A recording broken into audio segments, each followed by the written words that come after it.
Hello, my name's Lindsay McDougall and welcome to a very special Easter edition of The Right Note. As usual, we have Rod Yates from Rolling Stone, Danielle McGrain from AAP and Bernard Zuel from the Sydney Morning Herald, and they've all come down off their crosses, each with a new album, and they've crawled off to their holes.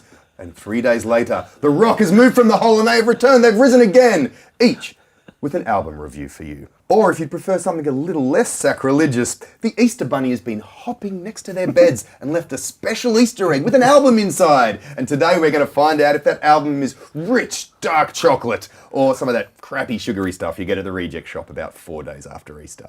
And the three Easter eggs on offer today are LA's country gentleman Sam Outlaw, Canadian long stayers and long players, the new Pornographers, and Sweden's own Easter Bunnies, Little Dragon. They have dragons over there, so you don't know that.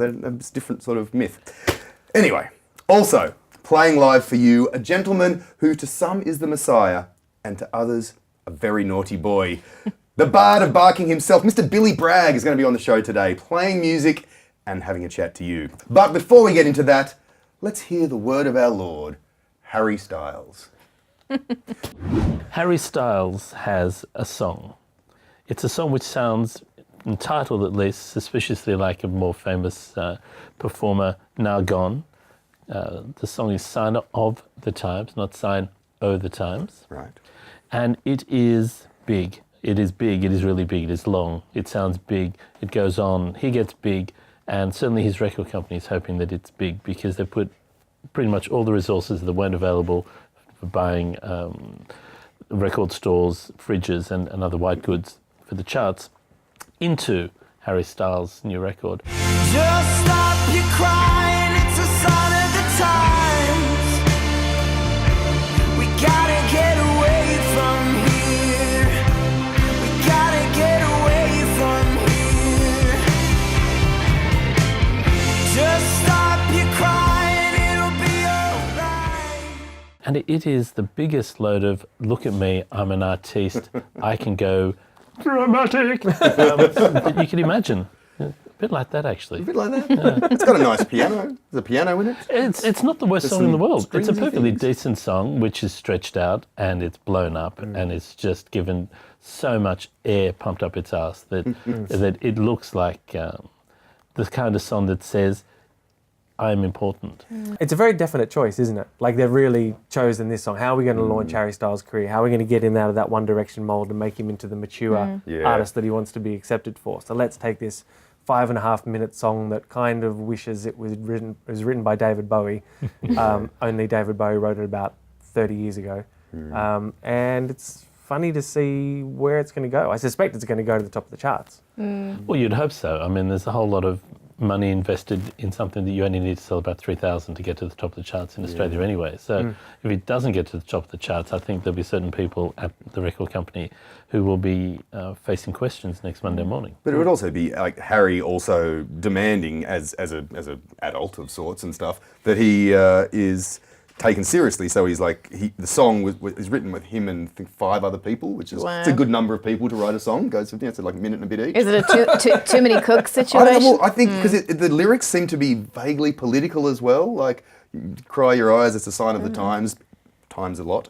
Like, you So know. he's vaguely trying to tick a lot of boxes I think there, so, isn't he? yeah. Like, I can sing, I'm still sexy, got my hair, but hey, I've got a bit of a political conscience too. I was just waiting. But nothing that actually says anything specific. Oh, no. You can vote for me. You can, Billy Bragg can vote for me, and Nigel Farage can vote for me. It's fine. Yeah. But it's funny buy my when music. you say like there's nothing actually sort of specific about it. I actually felt like that about the tune, about the melody. Yeah. I was waiting for it to kind of kick in. You know, I was waiting for the chorus to build or something to happen. Yeah. Felt like nothing happened, and it was a real chore to get through to the very end of it. Like I was like, oh, is it over yet? I went and got some food out of the microwave and came back, and it was still fine. And I looked back, and there's no Exactly. peaks in the waveform. But every boy band has this, don't they? They have their huge rise to the top, then they have their moment of fame, and then everyone sort of splinters off and tries to launch their career. Some of whom have done it very successfully. Like Robbie Williams obviously being one, Ricky Martin being another. From Menudo. Possibly the original boy band, maybe, or one of them. Well, I don't know about the original boy. I think you could probably go back to the 60s and find boy bands if you wanted to. Yeah, actual bands of boys. I think sometimes it's a race to who can leave the band first, in a way, who kind of picks the perfect moment to do it. And they're often the ones who tend to peak quickly. Well, Zayn won that from One Direction. He did. He was the one who I thought his music was actually borderline okay, pretty good. I thought that the influences were slightly more interesting than what he had been doing at One Direction. And I felt like maybe there was some more genuine thought put into him as a solo artist as opposed to, okay, well, One Direction isn't happening now, so we all better find careers. Kind of felt like he really didn't fit in anymore with One Direction, and he felt that way. And I kind of admired him as much as you can admire a boy band member for doing what he did. Well, That's what happens when you're the brown person on a group or panel. oh, what, you're going to announce your solo album to your solo album review show? I'm doing my solo show. You're just going to review Robbie Williams songs, Ricky Martin songs, Harry Styles songs, the guy from New Kids on the Block who probably put something out. I'm only reviewing brown people. Oh, just brown people. Brown people. It's going to be the brown show. But you're right, though, about the interesting decision to go with this, because Robbie Williams is a good example of someone who initially didn't look like it was going to work. His first single was a cover, and it didn't really go anywhere. It was when he did the ballad, Angels, that his career took off. And I think this time they decided, let's cut out the middleman, let's cut out the pop, let's make him immediately into an adult They've adult gone straight star. for their Angels as that. This is like their version. It's nowhere near as good a It's song, not, though. no. It's nowhere near. And it's just, as so often happens, it tries so hard. If they'd pull back a little, if they just let him sing without trying to make it big, it might have been more successful. But as you said, though, what are we talking about? It's going to sell more copies than anything else in the world in the next week or two. We could talk about these massive pop stars all day, or we could talk about slightly a few tiers down, a bunch of rock and roll bands that are playing gigs at the moment. But if you weren't there, you may not know, because they don't like you getting the photo out. Where I think you were going with that little segue was to this new technology which has been developed. And I was walking down the street the other week, as I am inclined to do, and I was seeing some posters for Chris Rock, who's touring in a couple of months, and down the bottom it said mobile phones not allowed, and it had this little thing next to it called Yonder, with like a little logo or something, which was Yonder. And I was just thinking, how, when you're playing Acer Arena or Kudos Arena, whatever it's called now, 14,000 people, how do you police that? How do you confiscate everyone's phones? Well, Yonder is this, it's kind of like a cell phone straitjacket. I think it's been described as whenever you enter a gig, you have to put your phone in this wallet, and it gets locked when you enter the arena. And it only unlocks when you leave the arena. Right. So it's like an electrical signal that locks it. It's kind of like, exactly, yeah, which means that it can still receive, like if you get a text or something, you can still get the text to the phone and your phone will buzz, but you can't actually watch it unless you go outside of the designated space. Wow. So it's this way that they're, trying to prevent people, artists, I don't know if artists are trying to prevent people, but basically they're trying to prevent gigs from being filmed. Well, they're trying to make money, latching onto the idea that artists don't want people to do exactly. this. They're providing a Couldn't you service. just bring a decoy phone, though? Like, everyone's got an old phone. Yeah, that's it. Oh yeah, Here I've only got my iPhone 3, so yeah, sure, I'll chuck that in there. Yeah. No problem. It's really interesting, people. It's Chris Rock is obviously using it. Dave Chappelle started using it a couple of years ago. Guns N' Roses have used it. Maxwell have used it. So it's starting to take effect. And you can understand why from an artist's perspective, because just playing to a sea of phones all night. And I think you showed us something recently in the LCD sound system, posted a note to their fans. Yeah, that's right. Because they're doing a run of, they're doing like a residency in Brooklyn and New York, obviously sort of debuting some of the new music they've been working on. And they put up a poster saying to people, please don't film us, because basically if you look for any of the old stuff, Spike Jonze has already done a really good job of it. Your iPhone's not going to be any better. And then if, we've just written new music and this isn't how we want it to first be digested by people. This isn't how we want them to experience it, from like grainy iPhone, crappy iPhone footage from a concert. But I mean, there was you were particularly incensed, Lindsay, by some of the language they used. And I think Yonder used it as well. Be here now. Don't film it for later. Be here with us now. Well, not actually with us now, but on the other side of that giant thing there, you've paid a lot of money to see us, but be near us, be kind of in the general vicinity of us now, but don't take photos, because we can't stand the shame of admitting that breaking up 5 years ago was a scam. Hey. So you're not a fan of this No, I love behaviour. LCD sound systems so much. No, but of the behaviour Oh of the no, I mean, phone for thing. fuck's sake. I mean, if you want to stop people from being distracted at your concerts, which I think that's what it's about, just be more interesting. Don't, sure, someone's going to film you when you're doing something that's, I guess, heartfelt or whatever, but just be, you should be in the fucking moment. When you're on stage, not worried about people filming and stuff. And if you don't want your new songs to get filmed, maybe they're not good enough, maybe you should write some more. one of those people, many people who get really annoyed at everyone sticking their camera up and you're trying to see a band. But the idea that someone will block those people, will say, you can't use your phone, we won't let you use your phone in there, is outrageous. And it's bad enough now that people have access to our devices anyway. This is just another step towards somebody deciding what we can and can't do with our phones. You said that Apple's already having a go at that? Yeah, I think Apple have registered a patent, I think, to actually remotely disable your device from when it's in, when you're, so if you go to a gig, then they'll have that section that you are not able to use your the recording capabilities. Or if you're of the calling device. a friend about a protest that you need to go to oppose Well, Trump's that's policy. what they're concerned about. You stick it in, I mean, they want to use it in jamming devices in prisons, but sure, they'll put it in prison. Sounds perfectly fine. You want to stop them, they'll use it somewhere else. They'll use it in schools. They use it in schools. For sure. They'll use it at protests. And at what point do we say, we're not impinging on your performance? Leave us to do what we want. If we're stupid enough to spend our whole time filming, and those people are stupid, that's their prerogative. Well, I'm glad we got to the end of that. And you're watching this possibly on your phone, so well done. Go get back to the gig. No, there's going to be a gig right here. Billy Bragg is here. It's very exciting. I've been a fan of Billy Bragg for many, many years. I'm sure a lot of people have. So he's going to be playing live for you, telling you about a lot of things, including his new book, amongst other things. But yes, it is a very special Easter edition of The Right Note. And so we have the 3 Wise albums. No, that's Christmas. I'm going to put this on and let's get to the album reviews.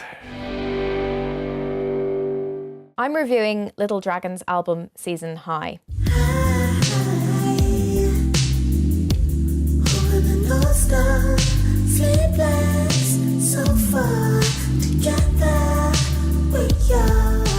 Hey, let's get funky. No, wait, let's get down with disco.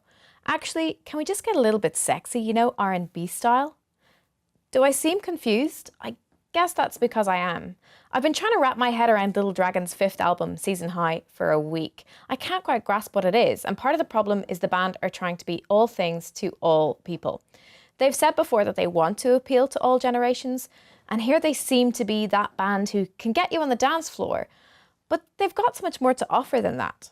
The opening track, Celebrate, a Prince-like funk odyssey with a crazy electric guitar solo, will get you moving. But, like the DJ who throws on the slow set when you least expect it, they've already gone real slow and smooth by the second track, the electro R&B High. It's all pretty cool, and Yukimi Nagano has one of the smoothest R&B falsettos you'll ever hear. But halfway through they drop the epic track, Butterflies, and it feels like a game changer.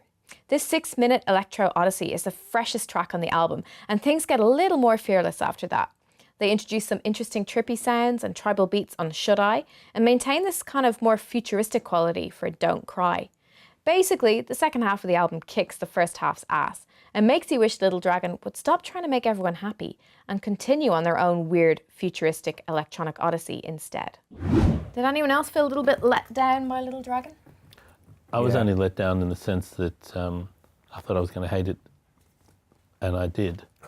So you weren't let down There was at all? no surprise. No, in the sense of not being let down at all. No, God, it's terrible. I know, right? It's How do you, why? Terrible's strong. Terrible feels like a strong word. shit. Okay, let's just go for ordinary. It's just. I think it's ordinary is a good call. But I'm I with him. find ordinary shit. What about the We've just agreed. Can we just Yeah, put this on the record that it's an we've Easter just agreed miracle. on an Come album? on. A crown of thorns has been lifted from their heads, or whatever happened. Read the book. You don't think that first track is amazing? Let Love... It's Very called, Prince-like. and, very and the Prince-like. chorus is Let Love Drip. It's just so derivative, though. Yeah, but it was derivative of a good thing. And I the don't guitar know. solo, I don't know who did the guitar solo, but it's so Prince-like. Yeah, and yeah. I really dug that. I think the album actually went downhill after those first couple of songs. I thought it was too Prince-like. I was just like, why are they doing a Prince song? I want to go and listen to Prince rather than this. Yeah, You know? High felt a bit more natural for them, I thought. Like High. Just The that song kind of- High, yeah. Yeah. That also had a bit of a sort of a down-tempo Prince vibe, or a bit Kimbra-like, I thought. There's a bit of Kimbra Yeah, going in, there was sultry a kind of bit of a stuff. Kimber vibe going on. And Yeah. but you like that Butterfly song? Loved it. You like the lyrics, sing a lullaby to a butterfly? Why not? What's wrong with that? Yeah. Crap. Why wouldn't you? What's wrong? You It's not telling crap. me Look, it's not. It's just. you're not going to sing That to a was the po- butterfly? You're so just discriminating against the I do. butterflies. It is the. It's yeah. I bet you'd sing to a dog. I bet you have sung to a dog. Whoa, I I bet can't you believe we're sang getting to a into dog. You this. sang to a dog today, didn't you? Spoke to a dog. You It sang. was tuneful You speaking. sang. Tuneful speaking in a rhythm, in a meter. So you like the funky Prince? Yeah, that song for me had nice sounds in it, but it just, what was it like? It sounded like this weird lullabby that she kind of written. Maybe I Just- was entranced. Maybe they like Maybe, lulled Maybe me you were into- the butterfly that had the Thank lullaby you. sung to it. Thank you. I felt like this song was the album was almost written for iTunes or something. Yeah. So you can, if you like this, then you can take that song. If you Yeah. like this, then you can take that song. Yeah. And none of them were overly, captivating. I actually quite liked the last song, Gravity, which goes about 7.5 minutes, a bit epic, and it kind of feels like it's building to a place. The rest of the album was disappointing, I thought. It was. but- It was hard to get into. I really do feel like they do try and please everyone, and they're looking to kind of get people up dancing. And it's like, I think that when they try to go epic, when they do those long things, it's another sign that they're trying to hit these markets, and that's the we're serious, we're creative artists things. And some of the other songs are we can copy people so well that you can sit there and go, oh yeah, that's that, and that. But what would be better is if they'd actually failed miserably. Or even better would be if they'd actually succeeded fabulously. But they just, if they'd failed in a spectacular way, you could at least say, wow, they went. They did their own thing. Yeah, they went the whole hog. They don't go the whole hog on anything. They just they do a lot of box ticking along the way. I just felt glimpses of it in the second half when they go more into that electro world, which I think is quite interesting for them. I don't want to hear them take off Prince. I don't. I'm just over it. Like as I say, I want to hear Prince. I shall give them a hefty 2.5 stars. I rest my head on your shoulder. There's nowhere else I'd rather be. I think Danielle has denied their name 3 times before the cock crows on this Easter weekend. Next. Oh, they're not touring Australia either. I'm reviewing Sam Outlaw's album, Tender Heart. How's the road been lately? How's the love that you left? Yes, he has a hat and song titles that sound like a classic comedy routine punchline or country standard. For example, She's Playing Hard to Get Rid Of. And it's a truth universally acknowledged that a man playing country in a hat is in want of a good excuse to never grow up. So it's possible the Californian may have once been tempted to go the bro country route, that empty highway littered with beer cans, the smell of cheap cologne mixed with pre-made sweat, and the vestiges of artistic credibility. Hello, Adam. But the truth about Outlaw is there in the album title. He is definitely unashamedly tender, of heart and voice. Tender Heart is filled with relaxed tunes, most of them played at a ruminative tempo and appearing at first glance to be easy listening fare. More Jackson Browne than Zac Brown. Actually, they are easy listening, and he sounds more James Taylor than Jackson Browne in any case. But that doesn't have to be negative. There are times here when Outlaw sounds like Fountains of Wayne, other times Ryan Adams, and they do okay. Outlaw's characters aren't always honourable, even when wronged, and when they're bad, as in the blame my bad friend's trouble, they don't always know how to face the truth. In a similar, not following the obvious vein, Bottomless Mimosas opens under dappled skies of plains country, but actually sinks into a suburban milieu of cocktails, gossip, working for the weekend, and, in a neat line nodding to and undermining a Californian predecessor, wondering if there's meaning in the peaceful, easy feeling that takes all the blues away. You're not going to dance much to Tender Heart. You won't cry into your rye and beer chased with tragedy either.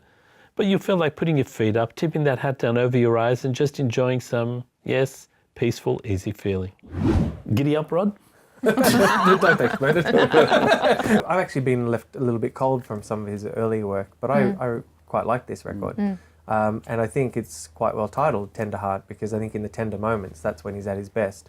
Some of the songs, when he ups the tempo a little bit, kind of lost me. And I think he's a little bit mediocre when he tries to do that kind of stuff, but I feel like when he's in that very tender, downbeat kind of moment, in those sorts of songs, I feel like that's where his strength lies. Yeah, I think one of the things that also works is that he's not he's not trad country, and he's not the macho country boy down home guy, but he's also he's going south of the border. Like there's the mariachi horns, mariachi violins that from on that first song, the crescendo that comes in at the start, like in the middle of that song, is great. And I thought that was really beautiful, actually. Yeah. But it's not like a crescendo in like an American way. It's a Central South American way. So it's the mariachi horns and stuff. And that Mimosas, Bottomless Mimosas song is such a great way of turning a country trope on its head. They're not there talking into their whiskeys, talking into their beers. They're gossiping over bottomless champagne and orange juice, which is so good. It's like he's just going like that to anyone who's like those sort of down home country dudes. And it is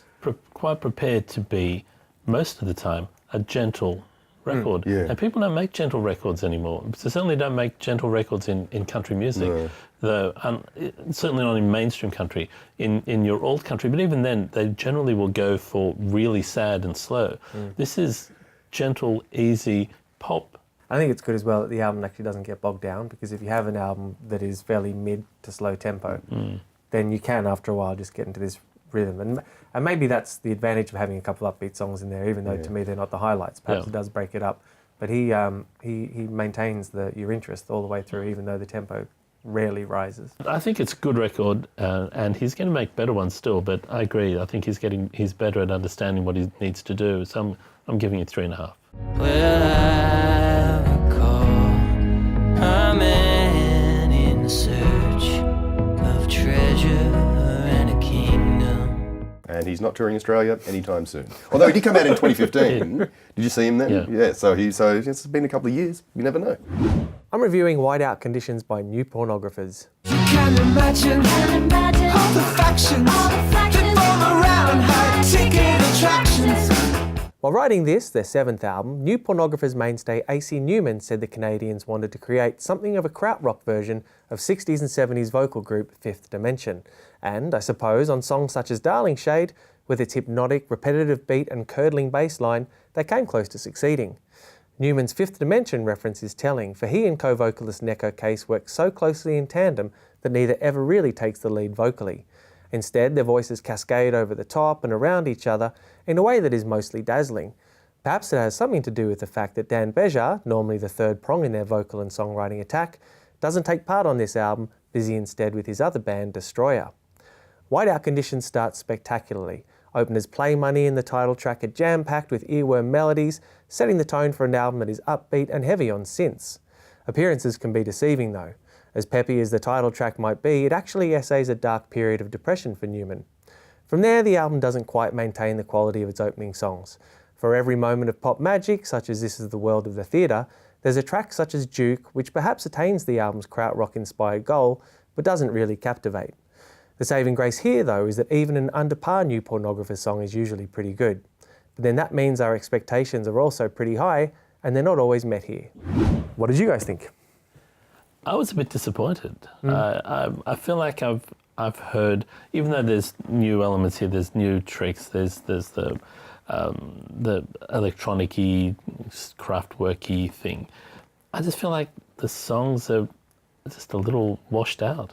So funny, I actually loved the melodies. I was going to say, that was what I loved most about this, was the melodies, like more than anything else, it's like when you compare it with Little Dragon, and they're throwing in every trick that they can. But these guys, like the melodies just sustained it. And even if they did try and, throw in a sort of a super weird synth sound, they still had the melody to pull it off. But they are very New Pornographers melodies. They exactly. are very AC Newman melodies and Neko Case melodies. The vocal phrasing is always quite and it's particular. great. There's songs on this that I wish there's like Psychedelia that I wish the Flaming Lips were doing, because it's much smarter and stuff. This is the World of Theatre song that I was just going, man, this is like the archetypal New Pornographer song. And I was looking back over the catalogue, and then I realised it's actually really similar to On the Table off an AC Newman solo album. It's got that like similar rhythm to it. And so I think maybe they're hamstrung by the fact that they are they're the New Pornographers. They're always going to sound like the New Pornographers. I mean, the fact that Neko was singing a song that reminded me of an AC Newman song, but I think they kind of work together. I mean, it's interesting what you said, Bernard, the fact, because I suspect that you probably really liked their first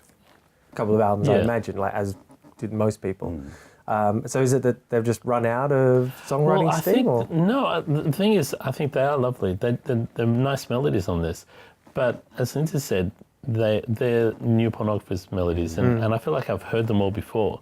So I played this thinking, I know you're doing different things sonically, but I don't feel like I'm getting any new things melodically. I think what's great about this record is if you don't have previous albums, this could sound really lovely and fun, and that's great because it does have all those elements that I like about them. It's just that I feel like I've heard them before, but if you're not stuck on what they've sounded like before, this will actually be an interesting record with lyrical interest, sonic interest, and typically good melodies. And when Miko K sings, you know, it's hard to say no. Well, I like the record. I give it 3.5 stars.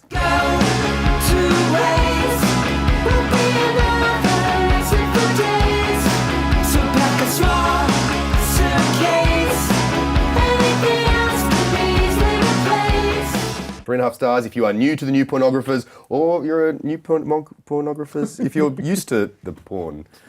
If you're an old If you're an old pornographer, if you're an old pornographer, 3.5 stars. All right. Lucky right now, though, we have a gentleman who he's not new to the game, but he's been doing it for a very long time, and he has stayed resolutely true to his vision. His name's Billy Bragg. He is the Bard of Barking, and he is in Australia, I guess, to talk on some shows and talk about his book, and you'll find out, because here he is now. He's even going to play a song for you.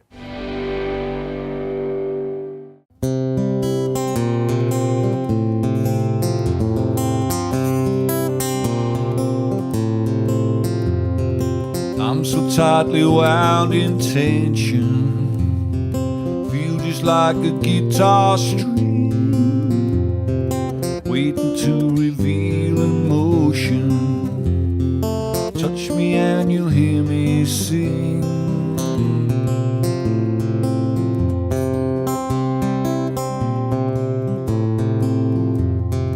I'm so tired of being wired, but I got so much to do.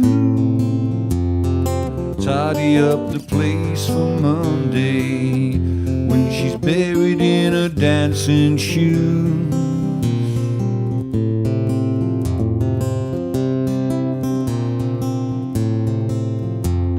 My journey has been so hard lately, been having to get out and push.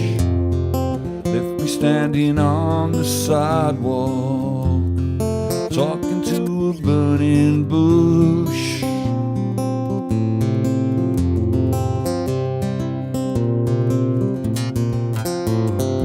Politicians selling freedom, bumper sticker 50 cents, asking what he wants to be free from.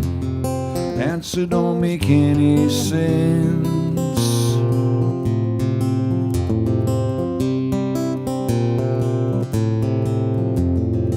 Somewhere on the far horizon, gonna wash away my sins, turn around and taste tomorrow. This is where the end begins.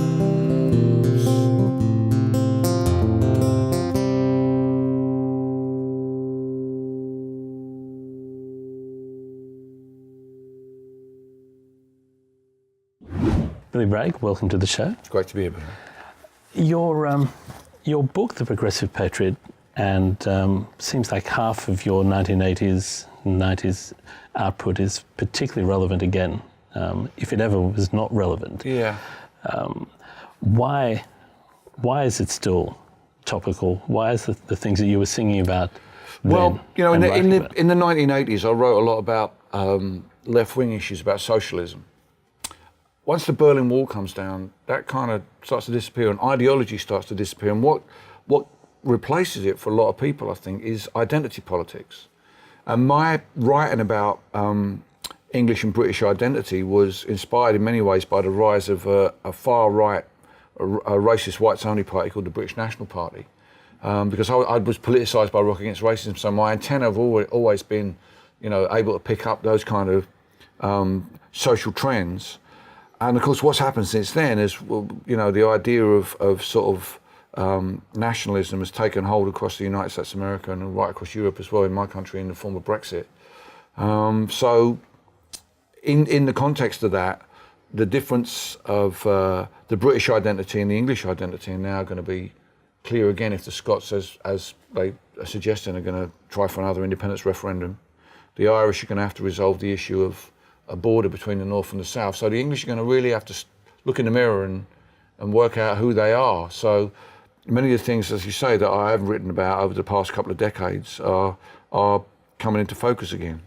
The Progressive Patriot addressed the issue of England in particular as a nation of many cultures for centuries, and as a place where cultures came and expanded. Yeah. You've got another book coming which touches on some of those same issues. Yeah, I do. Yeah, I've another book on the issue of skiffle, which is a relatively obscure period in our cultural history when young men, and it probably predominantly was, in fact, it was often boys, I mean, it was schoolboys, suddenly got this craze for playing what, for want of a better word, I would describe as Leadbelly's repertoire and other things associated with that. Inspired in 1956 by Lonnie Donegan having a hit with Rock Island Line, Leadbelly's song Rock Island Line. But that in itself was a culmination of a sort of a search for both authenticity in music that had been led by people wanting to play New Orleans jazz to get away from the boring crooners in the charts and how much is that dog in the window. But also a generation of the first generation actually of teenagers in the UK who were trying to create their own culture, because basically at the time pop music in the UK was an adult oriented jazz-based music that relied on really album sales and show tunes. And there wasn't really any music for teenagers on the radio at all. There was novelty songs for kids, and then there was adult music. And likewise, in terms of fashion and culture, there was kid stuff, and then you were a young adult. And what happens is that in 55, the first generation of kids born during the Second World War leave school. And they leave school at a time when there's a lot of money about.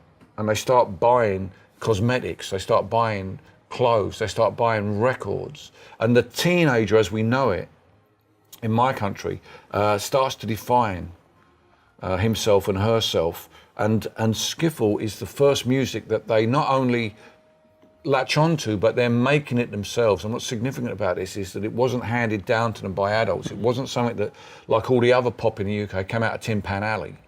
These kids were really gripped by something that Donegan was doing. And if you listen to Rock Island Line now, you'll guess exactly what he was doing. He was singing out of tune. He was playing faster and faster and faster as the record got on. And he was making music that sounded really, really accessible. And when it transpired that he didn't come from the Mississippi Delta, but he actually came from East Ann, then a really, really big penny dropped for British youth. And that the message that they understood then was that you don't have to be a musician to make music, and you don't have to be an American to sing American songs. And from that idea, everything flows. You know, the Beatles, the Stones, the folk boom, really everything goes back to this kind of seminal moment when skiffle says more or less exactly what punk rock said to my generation. Here's 3 chords, now form a group. So the idea of Britain as a place that brings in culture, exports it in a way maybe back to the people that it drew from. Now, it's generations old now. Yeah. So that history repeating is interesting. Yeah. But the other aspect of history repeating, which you touched on at the beginning about the repetition of right-wing, racist-based thinking, the fact that that's happening now, does it tire you that you're having to fight this fight again, or does it invigorate you that there is a fight? Those people never go away, Bernard, unfortunately. I wish they did. I wish I could say we beat them when we beat the National Front in 76, or we beat them when we destroyed the BNP in Barking and Dagenham in 2010, but those people never go away. They're like those bacteria in your gut that are always there and come out from time to time. And unfortunately, calling a referendum on the European Union at a time when people feel that their voice is not heard, allowed an anti-foreigner aspect of the Brexit vote to come to the fore and talk about controlling borders and stuff like that, when really, I think it's really that people want to be heard at Westminster. I think that the Brexit vote was really an anti-Westminster vote. It was a vote against the centre rather than a vote against Brussels. It's just that people piled in everything they hated about Brussels and had the opportunity to kick Cameron in the arse and took it. And if you look at, the election of Jeremy Corbyn as leader of the Labour Party, that was an anti-Westminster vote. It was against the way the Labour Party had been turned into New Labour. The Scottish referendum, the last Scottish referendum, didn't quite win, but again, that was against Westminster. And at the start of it all, the 2010 election, which failed to give any party a majority, that also was a vote against the centre. So this has been going on really since the crash in 2008. And the European Union is not going to solve those problems that people have about jobs going overseas in the UK, about there not being enough housing for their children to live in locally, about the age gap, for the possibilities for young people. Because Brexit, the biggest division in the Brexit vote is between old people and young people around the age of 35. Although interestingly, the really old people who could remember the Second World War voted to remain in Europe because they remember why the European Union was set up in the first place. It's unfortunately my generation in between who've forgotten all that stuff, who voted, kind of lashed out. And our average general election averages around 65% turnout.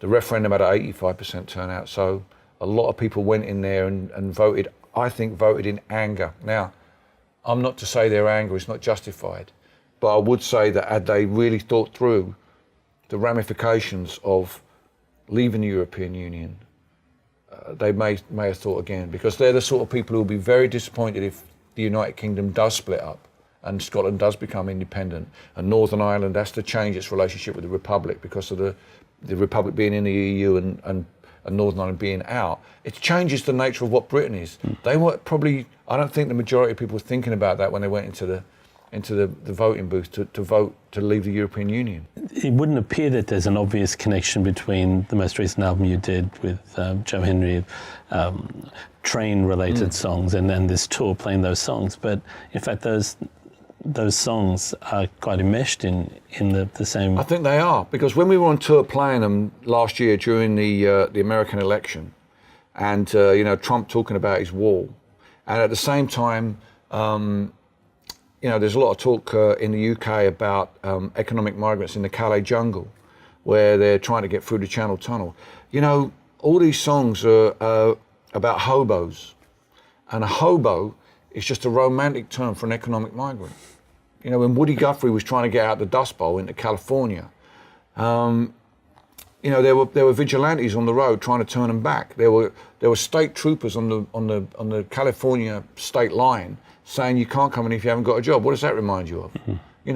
And they were ended up the camps that those people lived in. If you read Grapes of Wrath, Steinbeck's great book, the description of the camp is very similar to the Calais jungle, except it's canvas and now it's plastic they're living in. But those people are economic migrants. So I think in the end, these train songs are still very, very relevant today. The song you played is a song that I really enjoyed on your last individual solo album. And one of the things about it that at the time you were talking about how you wanted people to see you and you wanted to be a soul singer.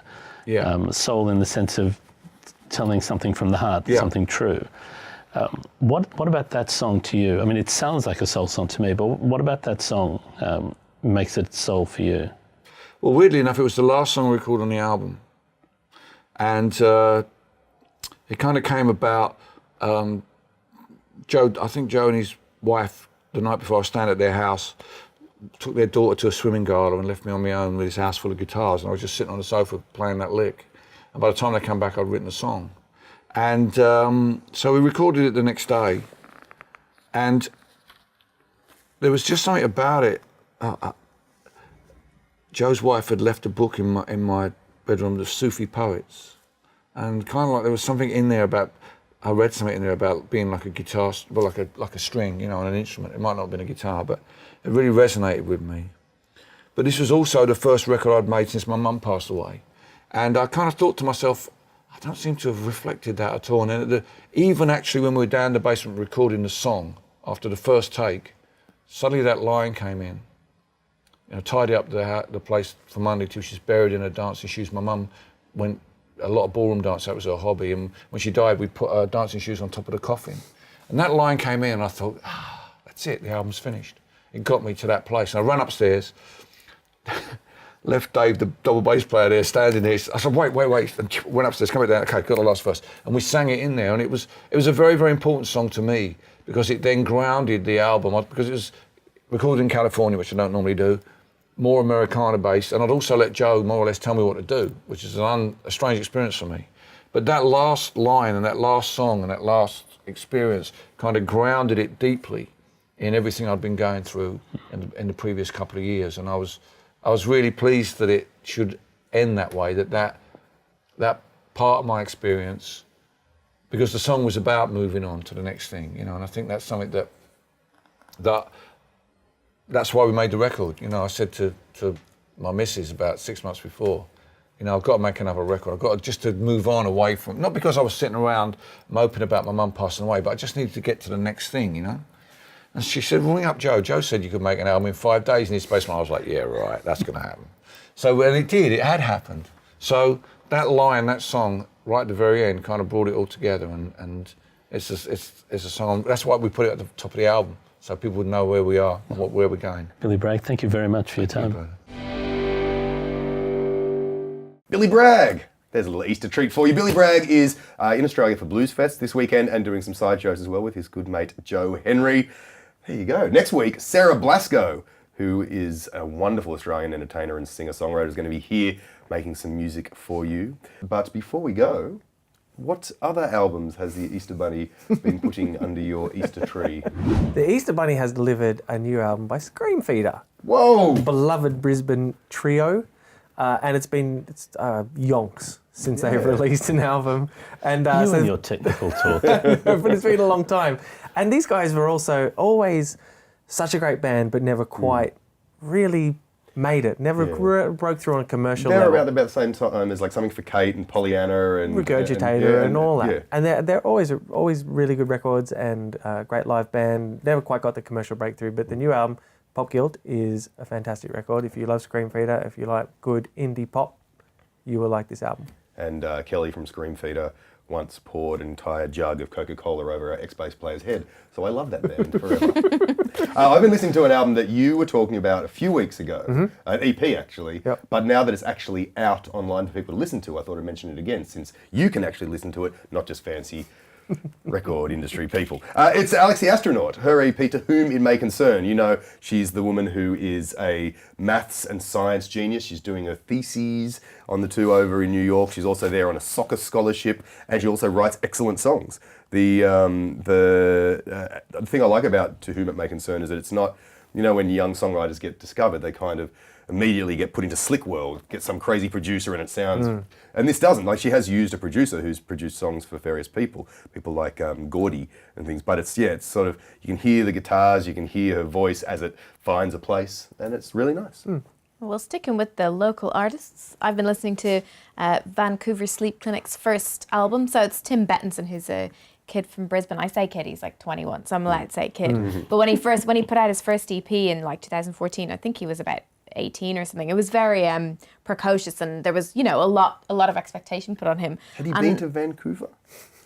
Or indeed a sleep clinic. Only in his dreams. Only in his dreams. No, I'm not sure, but I think it's good that he's taken this time. I like that he's taken this time, and he's created a really beautiful album. And what I like as well is I dig a falsetto voice. I really do, and I think some people find it really hard to take, but it's a very kind of soft and mellow one. So people will often talk about, say, James Vincent McMorrow having that really kind of harsh falsetto, which I like, but I can understand others wouldn't. James. Pardon? Jared James. Well, Look what you just made me do. He also has a great falsetto. You've made my ears go limp. But young Tim's is very mellow, and I think this is a great album, quite epic, bit Bon Iver, but you know, he's got a lot of his own original stuff in there, and I'm enjoying listening to it, and I think I will for Is it dangerous for a few more weeks. being a mellow artist and having the word sleep in your name? Or is it perfect? and giving the audience exactly what they expect. I tip my ears to you. I'm still getting a bit theses. Theses. The plural of thesis is You theses. just need to be very clear in your enunciation. Indeed, indeed. I blame the You don't want to ears. stumble I on blame the ears. theses when you're in the middle of a TV show, do you?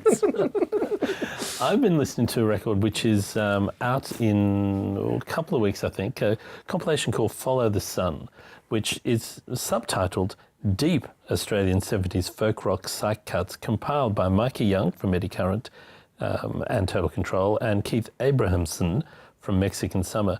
It is genuinely deep cuts. There are a lot of 70s Australian acts who didn't do anything, had no significance really, but mellow and slightly out there psychedelic and slightly weird, but also just pretty. And it has a track from one of my favourite albums of the 70s by a band that did absolutely nothing beyond a pop hit, a band called Autumn. Well, that is your Easter listening sorted. A good Friday. It's a bloody great Friday, mate. We'll see you next week. Enjoy the time off if you're having time off. If you are working through the Easter long weekend, thank you for keeping this country moving. We'll see you next week. Sarah Blasco is going to be playing live music on this show and having a chat about what she's been up to. We'll see you then. Bye.